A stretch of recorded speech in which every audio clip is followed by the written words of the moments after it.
The universe, in its infinite wisdom and questionable sense of humor, had decided that the best way to maintain peace among 317 spacefaring civilizations was to train their military forces together.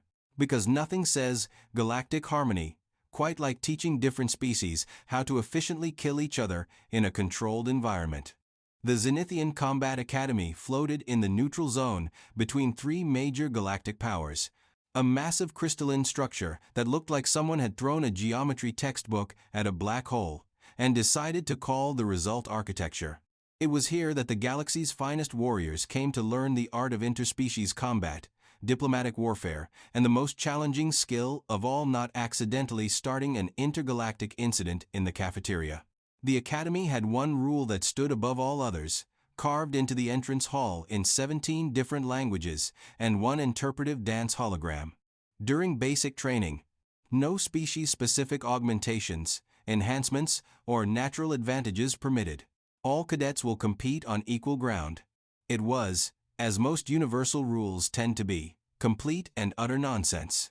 You see, the problem with trying to level a playing field between a telepathic squid, a silicon-based life form that could withstand the pressure of a gas giant, and whatever the hell humans were supposed to be, was like trying to organize a fair race between a cheetah, a submarine, and a particularly ambitious potato.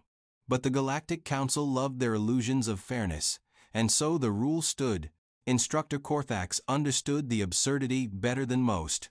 Standing at 7 feet of crystalline magnificence, with a body that could refract laser fire and a voice that sounded like someone had taught a chandelier to be condescending, he had made it his personal mission to enforce this impossible standard. He particularly enjoyed watching the Vorthak students struggle without their telepathy, stumbling around like they'd been lobotomized.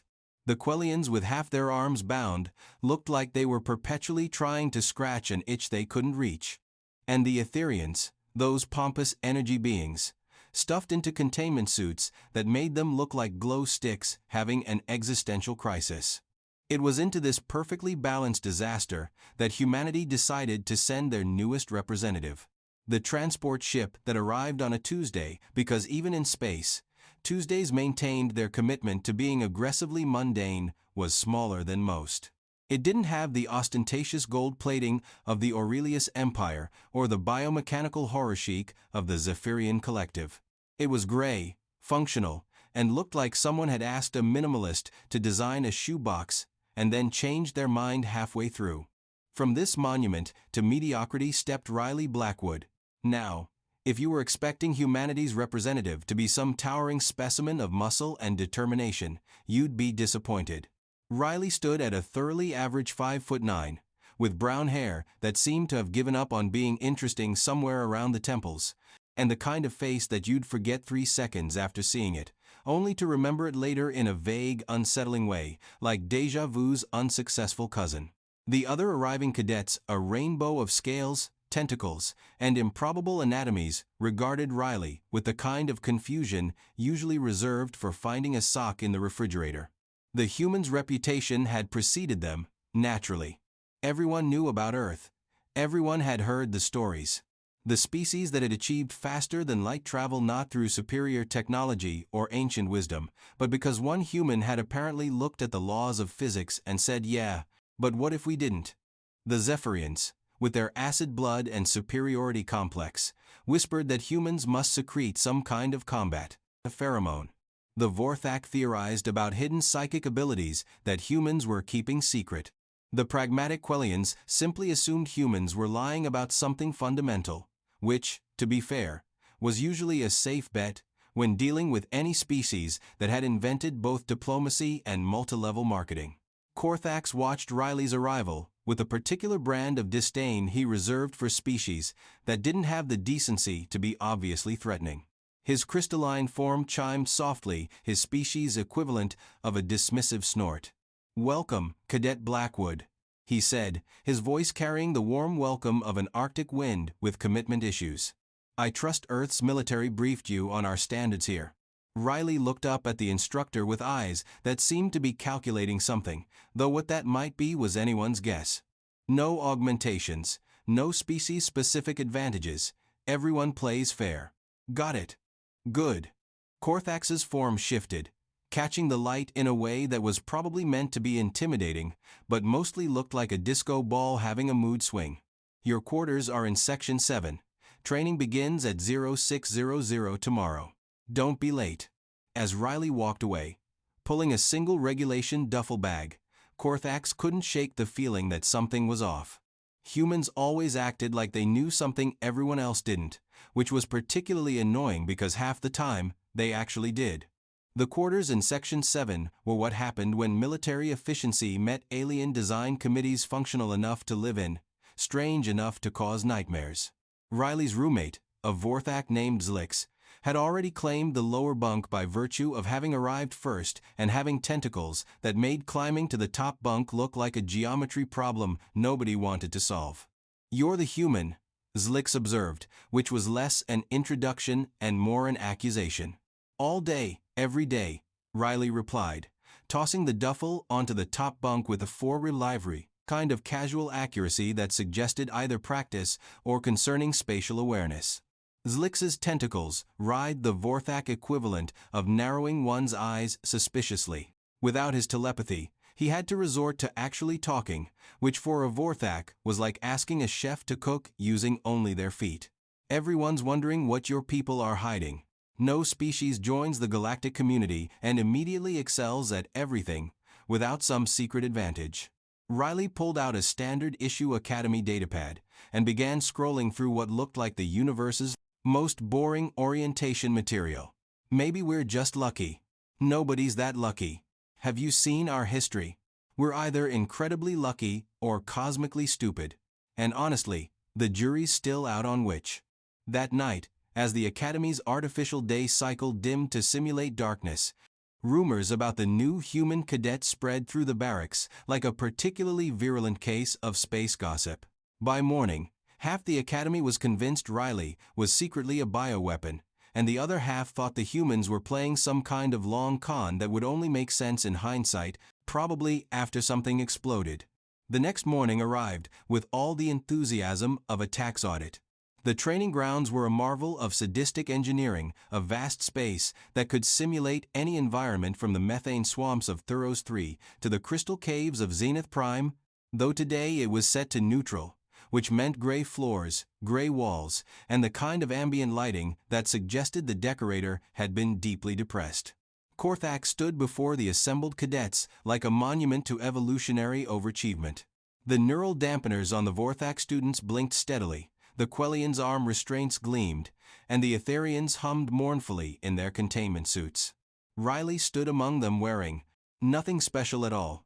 "Some of you," Korthax began, his voice carrying the kind of authority that came from being able to refract light into a weapon, "have noticed that Cadet Blackwood appears to have no restraints.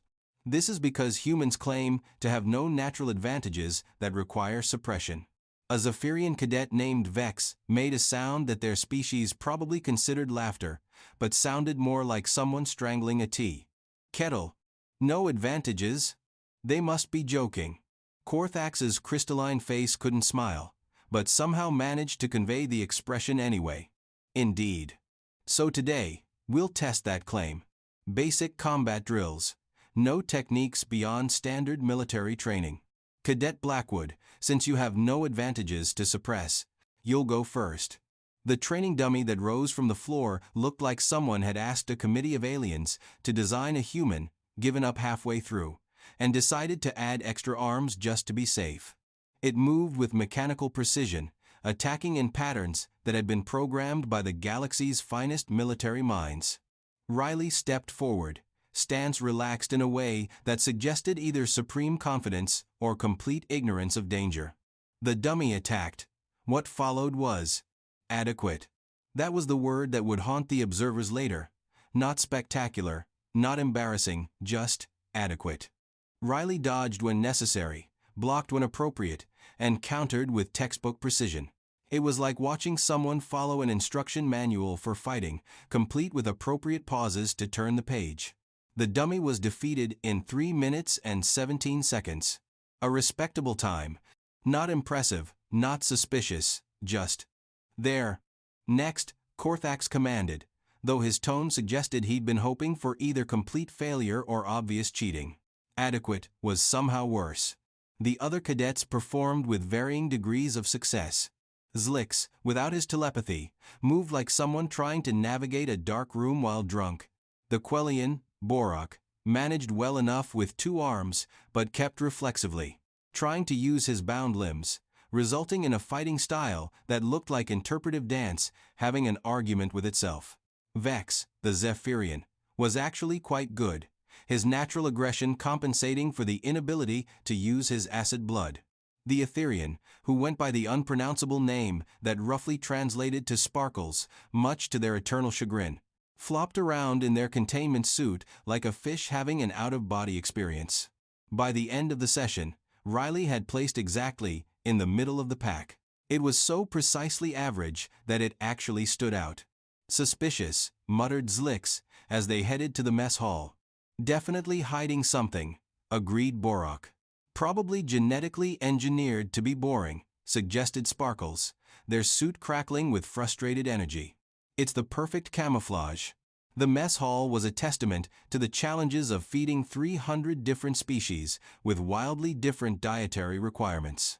The human section was particularly amusing, apparently. They could eat almost anything but insisted on making it all taste like something called chicken.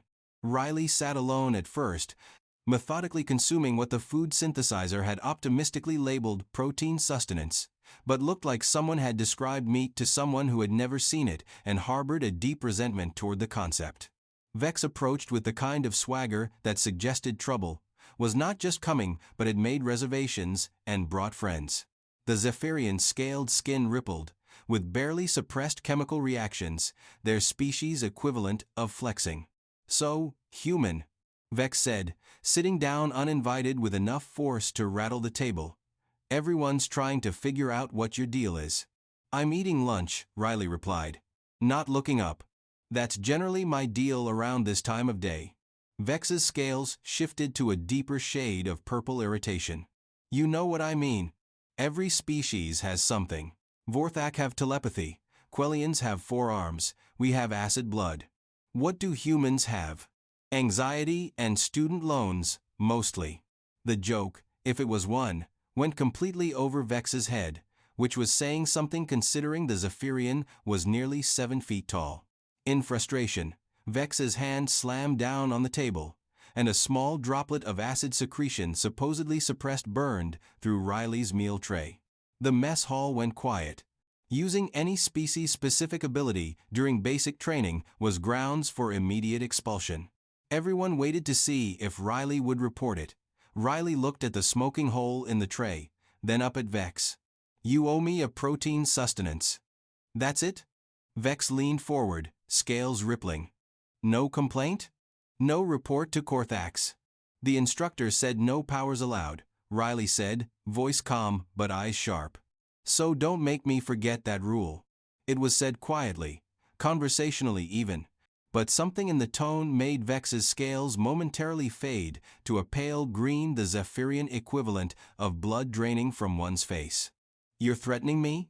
I'm reminding you that rules exist for everyone's benefit, including yours. Riley stood, picked up the ruined tray, and walked away, leaving Vex staring after them with an expression of confused concern. Did the human just threaten you? Borok asked, having watched the exchange with interest. I think so. Vex's scales slowly returned to normal color. But I'm not sure with what. The second week of training introduced the notorious Hellscape Run, an obstacle course that seemed to have been designed by someone who had heard of the concept of mercy and decided it sounded boring. The course changed every run, adapted to each cadet species, and somehow always managed to be exactly as difficult as it needed to be to make you question your life choices. Today, Korthax announced with what might have been glee if his species experienced emotions like a normal civilization. You'll run the course individually. Times will be recorded and ranked. The first few cadets performed as expected.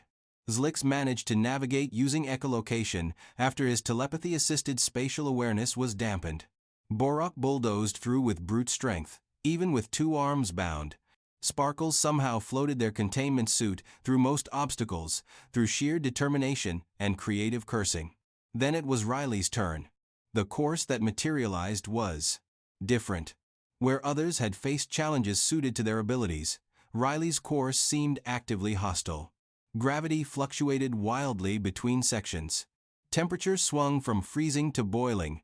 Obstacles appeared mid-run, walls shifted, and at one point, the floor briefly became the ceiling. Riley adapted. That was the thing everyone noticed. Not that the human was particularly fast or strong, but that every time the course threw something new, Riley adjusted within seconds. Gravity increased. Lower center of mass. Temperature spike. Altered breathing pattern. Sudden wall.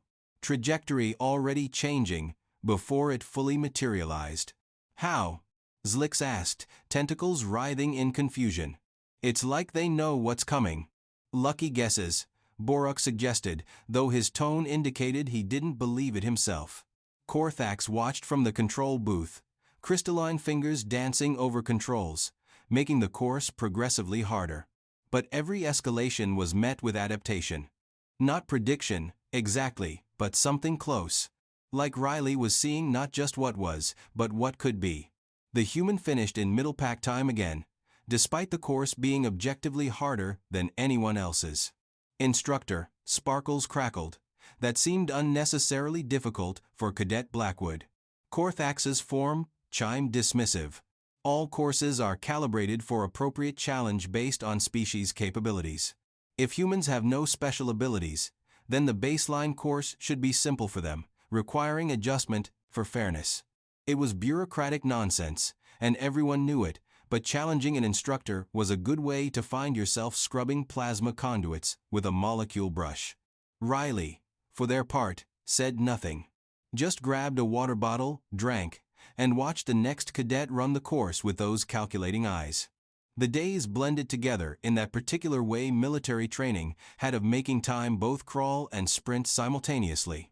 Riley continued to perform at exactly average levels, which was becoming increasingly obviously deliberate. Nobody was that consistently mediocre without effort. The other cadets had begun to form the typical training bonds misery loves company, after all, and nothing brought species together like shared suffering. Riley participated in these bonds with the same measured adequacy they brought to everything else. Friendly enough to not be antisocial, distant enough to avoid real connection. "You're doing it on purpose," Zlix accused one evening, tentacles undulating with frustration. "The mediocrity. It's calculated." Riley was reading something on their datapad looked like human military history, which was apparently 90% accidents and 10% seemed like a good idea at the time. Doing what on purpose? Being average. Nobody's that average. Maybe humans are just naturally average. Ever think of that? No species survives by being average. Boruk rumbled from his bunk. They survive by being the best at something. Riley looked up from the datapad, and for just a moment, something flickered in those unremarkable brown eyes. What if we survived by being the best at being average?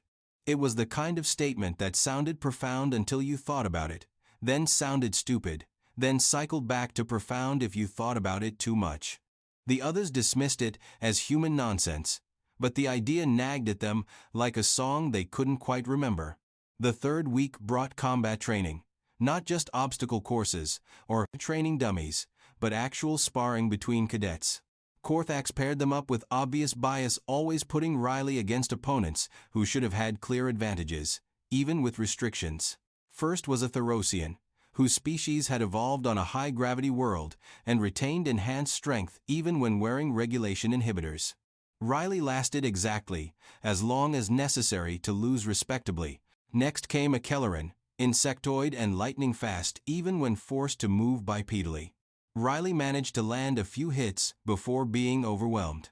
Then a Draknari, reptilian and naturally armored. Riley found exactly 2 weak points, exploited them just enough to make it interesting, then lost. "Is it just me?" Sparkles whispered to Zlix. "Or is the human losing very specifically?" "Like they're taking notes," Zlix agreed, tentacles coiling with thought. "Testing responses." By the end of the week, Riley had sparred with half the class, lost to all of them, but each loss was narrower than the last. Not enough to suggest improvement, just enough to suggest learning. Vex had been watching all of this, with growing irritation. The Zephyrian had expected humans to be either secretly overpowered or embarrassingly weak. This middle ground offended him on a fundamental level.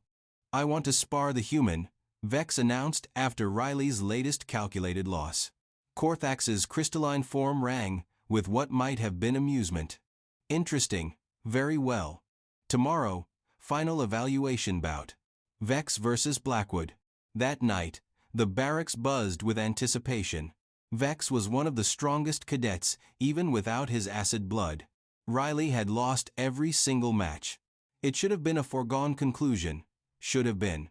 10 credits on Vex. Someone called out. 20 on Vex. But the human lasts more than a minute. 50 says the human has been sandbagging and destroys Vex. That last bet got laughter. Nobody took it. Riley spent the evening doing the same thing they always did, reading that datapad, occasionally making notes, expression giving away nothing. When Zlix asked if they were worried about tomorrow, Riley just shrugged. Worry doesn't change outcomes, preparation does. "Are you prepared?" Riley looked up, and for the first time since arriving, actually smiled. It wasn't a pleasant expression. "I've been preparing since day one."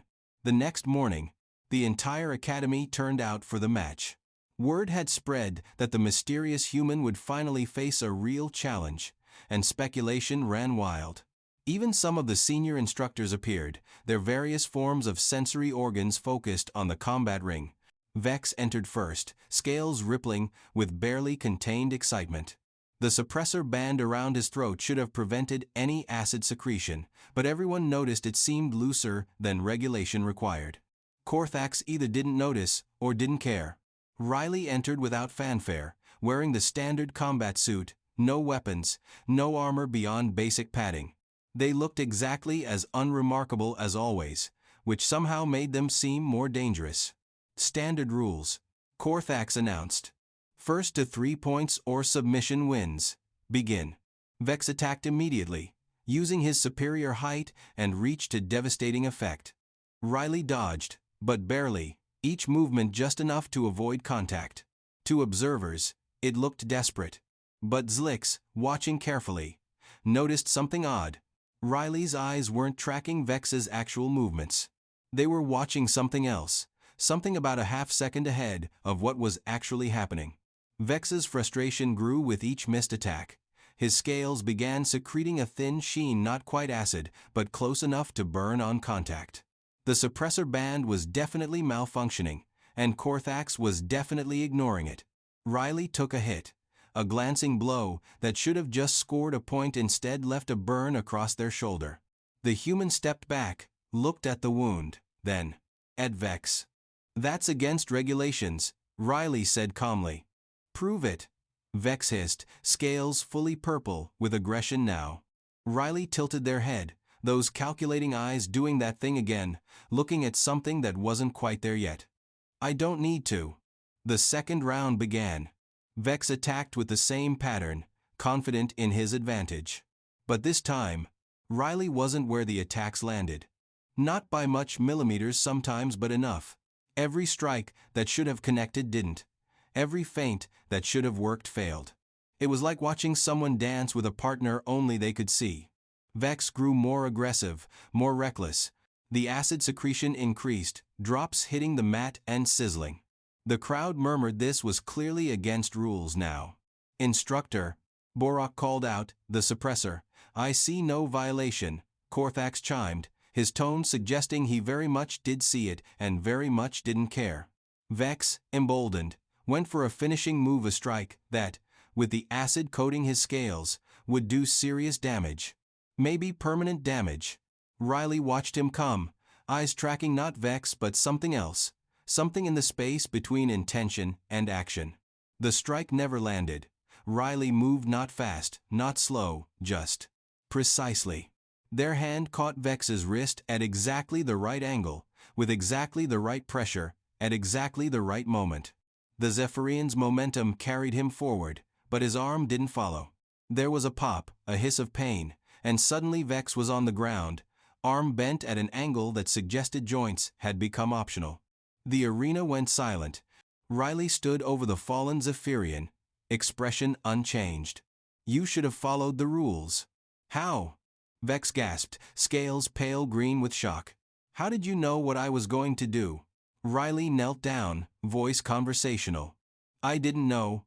I just saw all the things you could do, calculated the most likely based on your personality, physical state, emotional condition, and approximately 47 other factors, then positioned myself accordingly. It's not prediction. It's just math." "That's impossible." Korthax's voice rang out, crystalline form actually vibrating with indignation. "No species can process that much information that quickly, without technological or biological enhancement." Riley stood, turned to face the instructor. "You're right, no species can. But humans don't do it consciously. Our brains do it automatically, constantly, obsessively.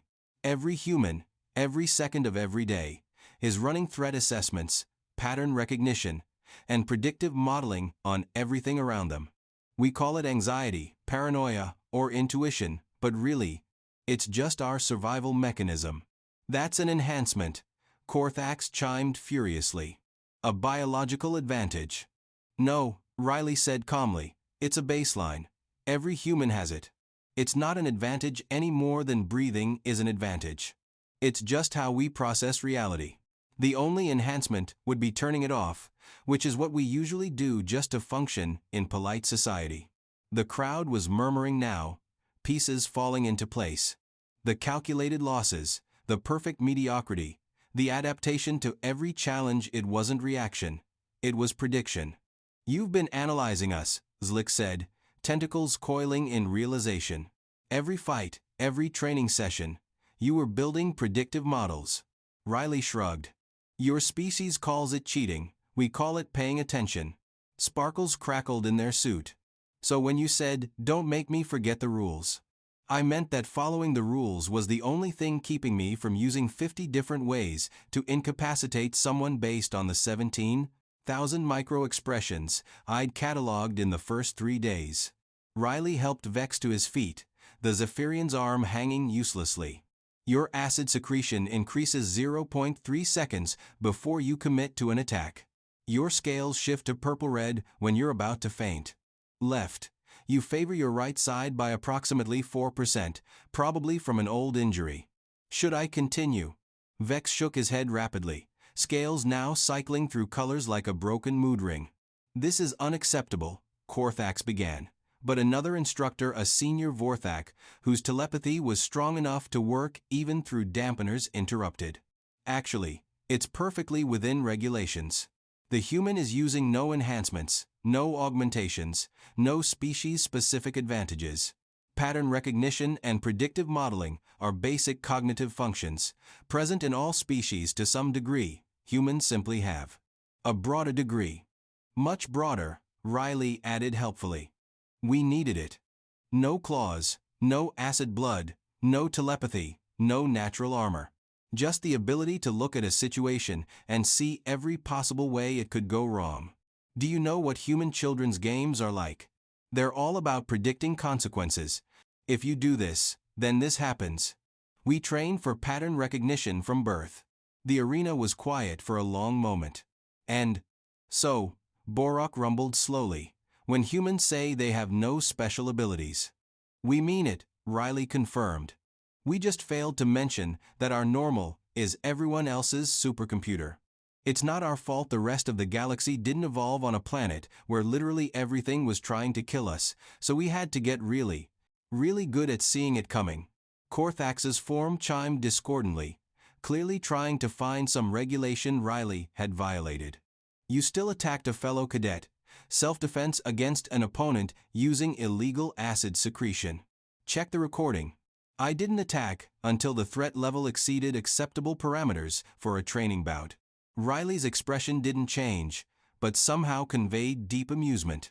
"I've been documenting every regulation violation since day one, by the way. Would you like to see the list? It's Comprehensive. The senior Vorthak's tentacles ride their species. Equivalent of laughter. I think, Instructor Korthax, that this evaluation is complete. Cadet Blackwood passes. As the crowd dispersed, arguing about what they'd just witnessed, Vex limped over to Riley, cradling his dislocated arm. You could have beaten any of us, any time. Riley considered this. Probably. But that would have been showing off. And honestly, it's exhausting. Do you know how much energy it takes to consciously process every possible outcome of every interaction? We usually keep it dialed down to about 10% just to avoid going insane. 10%. Vex's scales went pale again. You were operating at 10%?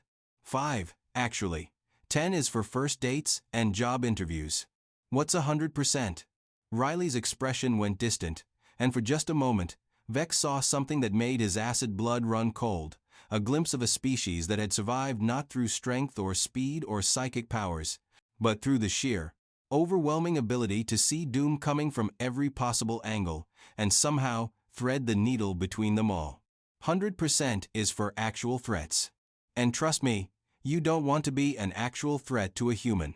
We've had millions of years of evolution to get really, really creative about dealing with those.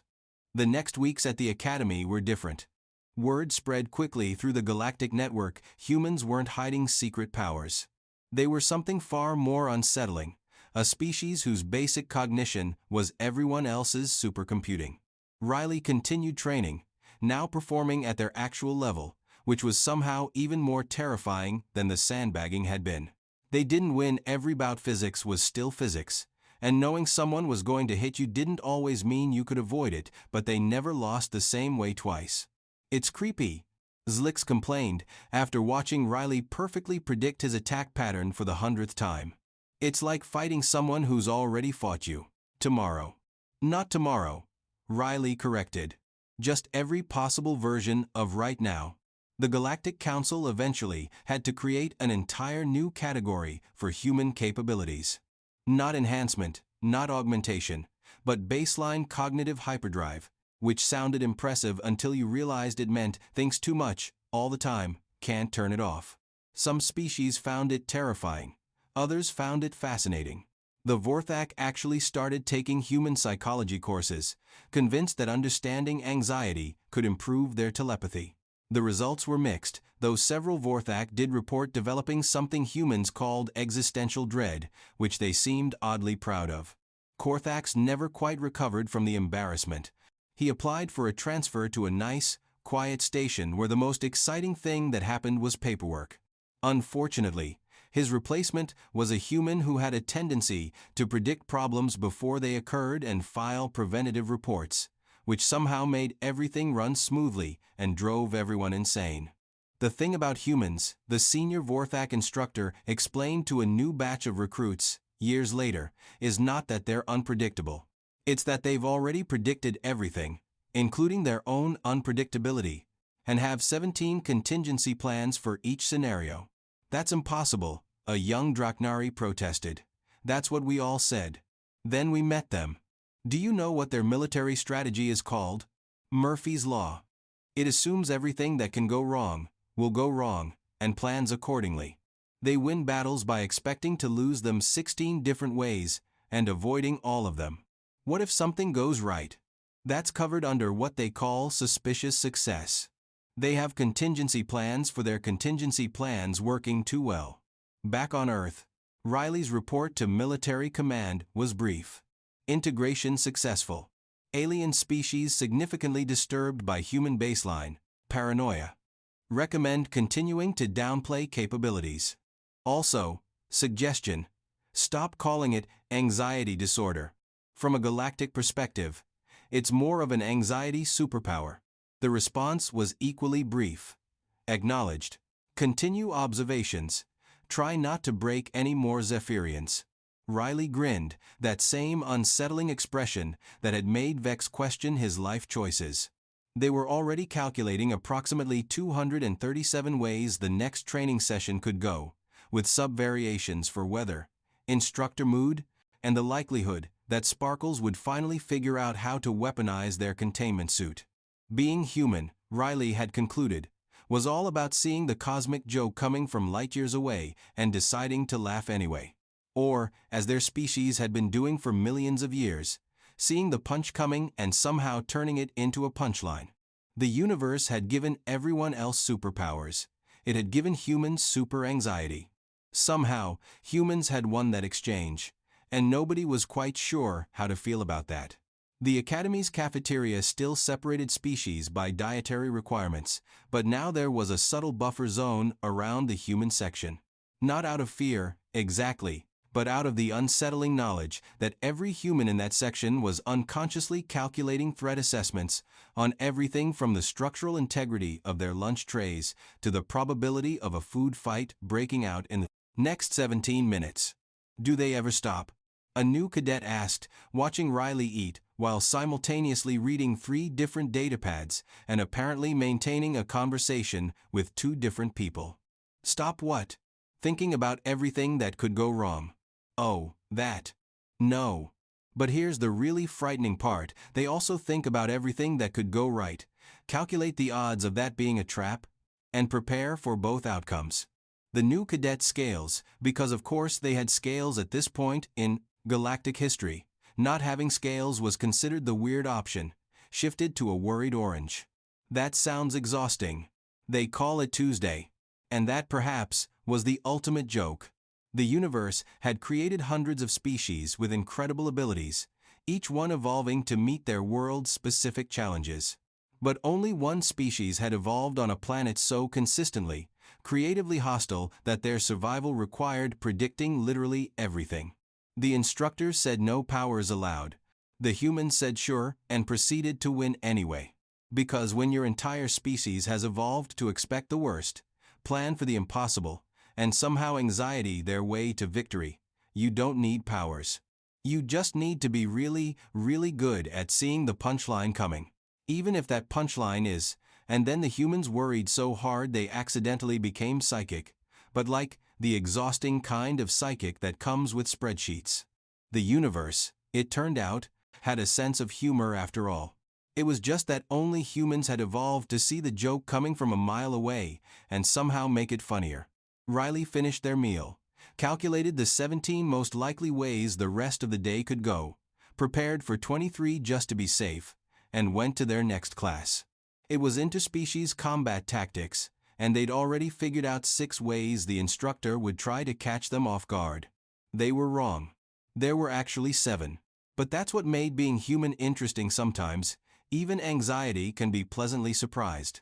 Though, being human, they immediately started worrying about why they hadn't seen that 7th possibility coming. The cycle continued. The galaxy watched in mixed horror and fascination, and somewhere, in the vast cosmic joke that was existence, the universe laughed. Humans laughed back. They'd seen that coming too.